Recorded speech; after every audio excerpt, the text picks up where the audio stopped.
Hoje, nós vamos conversar sobre a CSN Mineração, a segunda maior exportadora de minério de ferro do Brasil e a sexta maior do mundo. Uma empresa cuja história começa lá em 1910.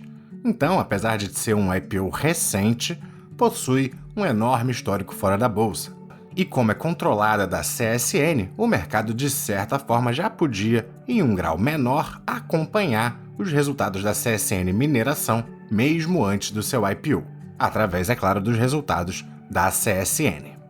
Como sempre, vamos falar das suas vantagens competitivas, principais riscos, indicadores fundamentalistas e fica até o final, que é lá que a gente calcula o preço justo da CSN Mineração por diferentes métodos de valuation, para saber se ela se encontra em um bom momento de compra. Se gostar do vídeo, não esquece de dar aquele like, se inscrever no canal e, se gostar muito, lá no Apoia-se você pode financiar essa nossa produção gratuita de conteúdo para vocês e também é por lá que você assina todas as funções do nosso site de valuation. Mas sempre vão ter métodos gratuitos, então te convido a visitar, todos os links estão na descrição.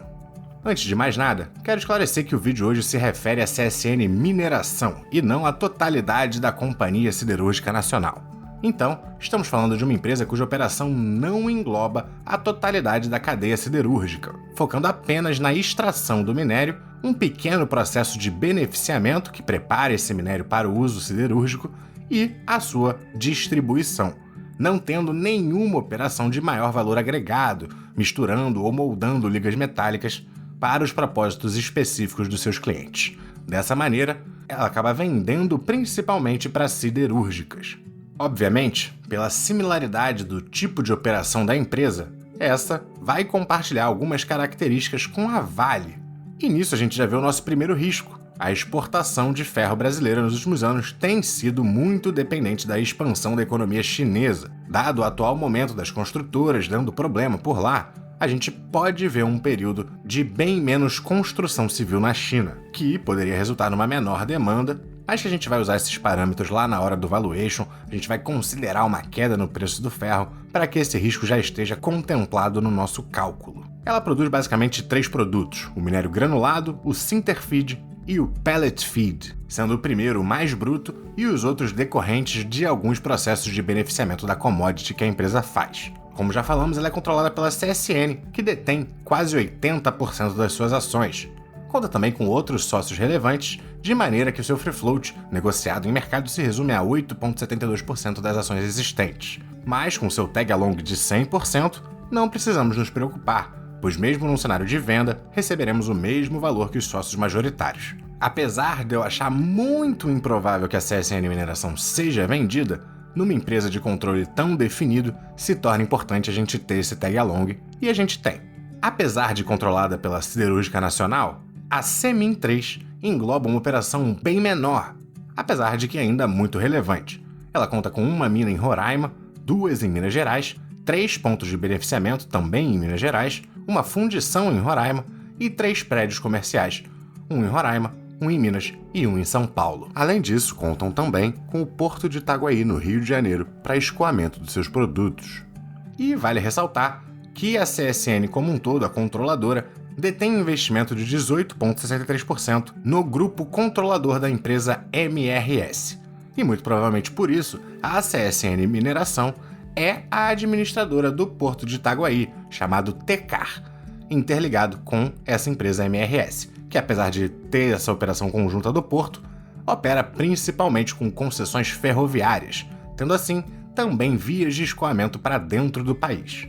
Vias essas, obviamente, que a CSN Mineração pode também usufruir. Então, apesar da CSN Mineração ser uma empresa média com 29 bi de valor de mercado, ela se beneficia de um ecossistema de todo um grupo econômico que sua controladora traz consigo. Mas, vocês já deveriam saber, toda empresa de commodities vem com o risco da ciclicidade natural das suas operações. A CSN Mineração, operando exclusivamente na commodity pura, com poucos processos de beneficiamento, se coloca na posição mais exposta à volatilidade do setor. Logo, assim como no caso da Vale, é uma empresa extremamente dependente do preço do minério de ferro, e especialmente no mercado chinês, nosso maior comprador. Apesar disso, desde 2017 aqui, a gente só vê ela dando lucro. Em 2017, o minério de ferro começou aqui pelos 75, subiu um pouquinho, mas também chegou a cair, fechando o ano mais perto aqui dos $62 por tonelada. Hoje, nos encontramos num patamar bem acima disso, nos $105. Antes da pandemia, a gente estava oscilando aqui perto dos 90, durante a pandemia a gente disparou, tanto 2020, 2021 mais ainda, e só tivemos uma correção mais para a segunda metade de 2021, que trouxe para uma baixa de $88, e desde então estamos mais ou menos oscilando nesses patamares.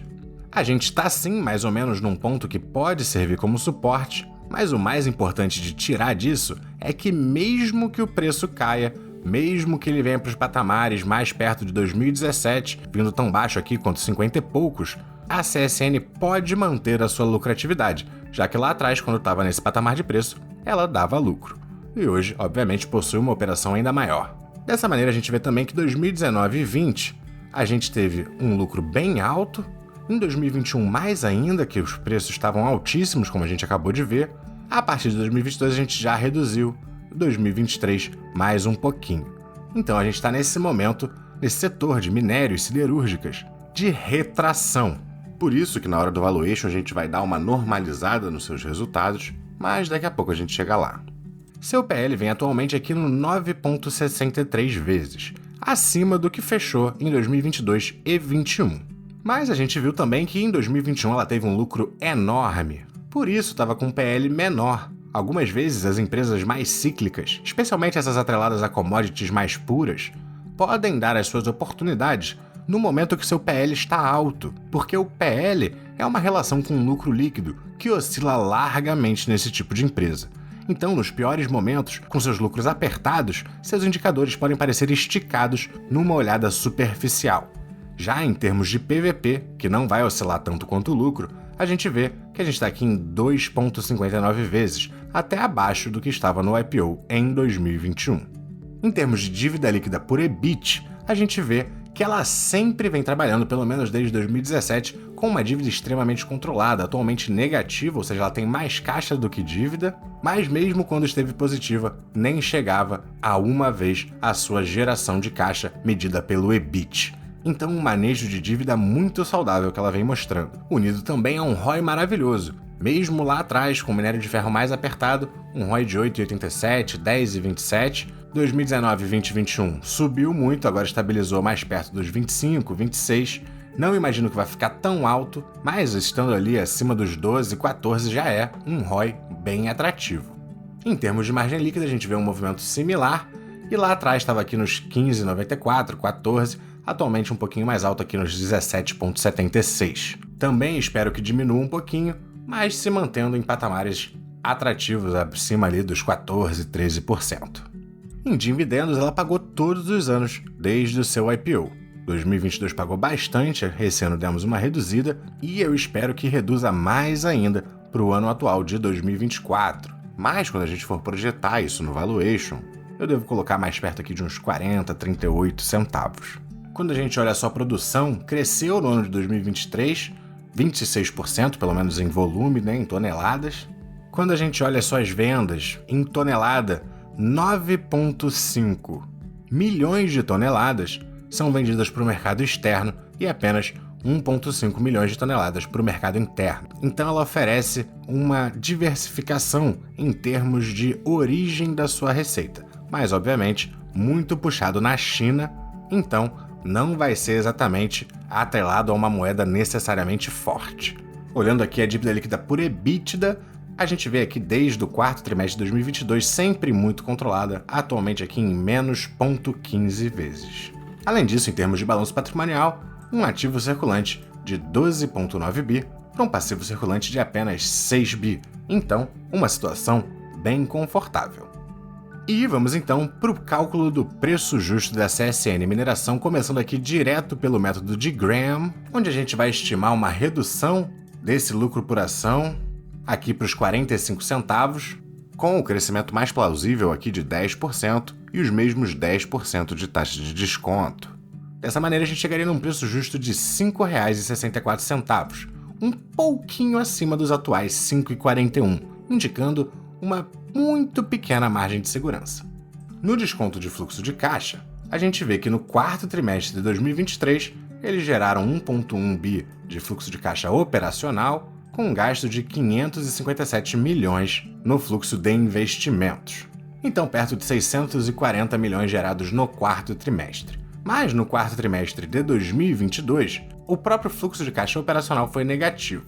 Então eu vou estimar uma média de 250 milhões por trimestre, totalizando um fluxo de caixa livre de 1 bi por ano para a empresa. Com uma taxa de crescimento para esse fluxo de caixa que eu vou ser um pouco mais conservador, trazendo ela aqui para os 8%, 10% de taxa de desconto, 2,5% de crescimento perpétuo e 8% de desconto perpétuo, e dessa maneira a gente chega a um preço justo um pouco mais baixo de 3,81. Mas eu estou sendo conservador nessa taxa de crescimento. Se a gente for um pouco mais generoso, trazer ela para 12%, a gente já chegaria um pouco mais alto nos 4,28. No método de Gordon, baseado nos dividendos, a gente tem que reduzir esse dividendo aqui. Vou trazer, como eu falei, para 38 centavos, com uma taxa de crescimento para esses dividendos de 4% e 10% de desconto. E nesse método, que é um valuation um pouco mais conservador, a gente chegaria num preço justo de 6,59. Já aqui, então, começando a indicar uma margem de segurança até razoável. Por final, no método de desconto de fluxo de dividendos, com os mesmos 38 centavos, com o mesmo crescimento, com 2% de crescimento perpétuo e os mesmos 8% de desconto perpétuo, a gente chega a um preço justo de 5,66. Então eu penso no seu preço justo de fato ali, entre os seus 5,50 e 6 reais. Ou seja, a gente não tem uma margem de segurança gigante, mas a gente também não está pagando caro, ela está mais ou menos em linha com seu preço justo, um pouquinho descontada, um pouquinho barata. O que, no momento atual do Ibovespa, bem perto das suas máximas históricas, não me parece um mau negócio. Mas vale ressaltar que ela ocuparia um lugar muito parecido na carteira de alguém do que algumas outras empresas que eu já trouxe aqui, como a Gerdau e a Vale. Cabe a cada um refletir qual faz mais sentido para a sua carteira. Se a sua carteira estiver mais concentrada em empresas mais novinhas, uma Vale ou uma Gerdau podem fazer mais sentido. Agora, se você tem uma carteira que já tem várias empresas consolidadas, várias das grandonas, e você quer uma de mineração, aí a CSN Mineração pode fazer mais sentido do que a Vale. Cabe a você entender a sua situação, o que você está buscando e decidir quais empresas vão fazer parte do seu portfólio.